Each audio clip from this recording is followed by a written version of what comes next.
Now, do you remember I was saying I might have to put some more caulking on here? See how this trim fits? There's a little black hole right there. So I'm going to take some caulking. I'm just going to cover that up. Like that. That way no sun's going to come out through there. And look over here, this one's up against the wall. Nobody's really going to see it, but I do it anyways. Okay, there's a little bit more right there.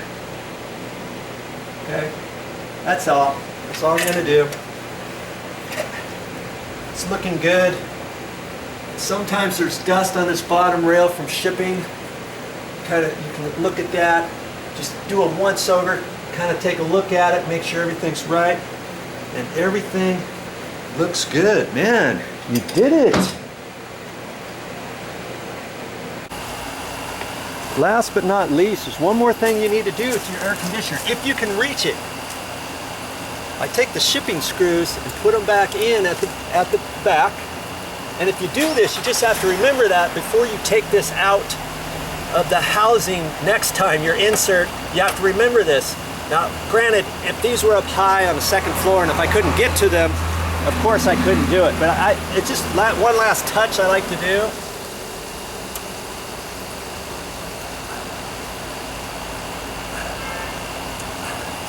And because I have the other air conditioner right here, I'm going to go ahead and do that one.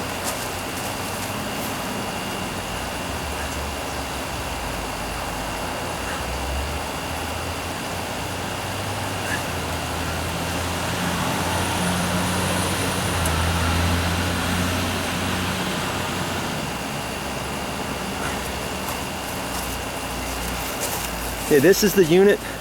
This is the unit I just installed here. It's running, and if you want to do the condensate pipe, you'd have to hook it onto here and then angle it, put some brackets here, run it down to the ground and all that. On this particular property, nobody has installed any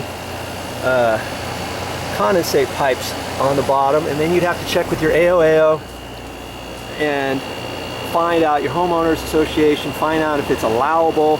They may say, hey, you got to leave it like this, especially on the ground floor, because it just drips here. Okay, well, that's pretty much it, other than if you're going to put these screws in. Once upon a time, my second air conditioner I installed, this hole was off a little bit. I took my little scratch awl, put it in there, and I didn't put it in very far, and I just kind of was going to rack it over, and I hit a copper pipe in there, just nicked it, and all the Freon stuff, it started like that. I thought, oh great. I had to take it back to the store, get another one, all because I went like that and then tried to bend it over. So you have to be careful. These screws aren't lined up exactly. Still try to put your screw in at an angle or whatever and try to catch that. And you know, after you put the insert in, you can come outside and these should be lined up. If they're not lined up, maybe you don't have the insert pushed in all the way or something like that, okay? Well, there you go. That's the LG I just installed. Doesn't that look nice on the trim?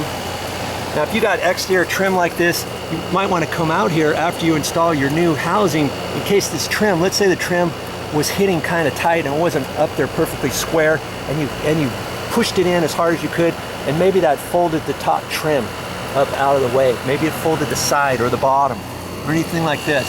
See, this trim all looks nice. It all looks nice and straight. If it wasn't, I'd have to pound that back with a hammer, put a finish nail in it or something like that. Okay? See how it's angled? It's slightly angled. If you put a level on there, it's not going to be level, because remember we had it angled, had an inch and 5/8 at the bottom and 1 1/8 inches at the top. See this line here? Now you can see it's wider, because this one on the outside is wider at the top, it's shorter at the bottom. See that? That's because this is tilted at an angle. Any water, condensation that comes in here is going to drip out. Okay? It's going to drip out of there and it's going to be set. There you go.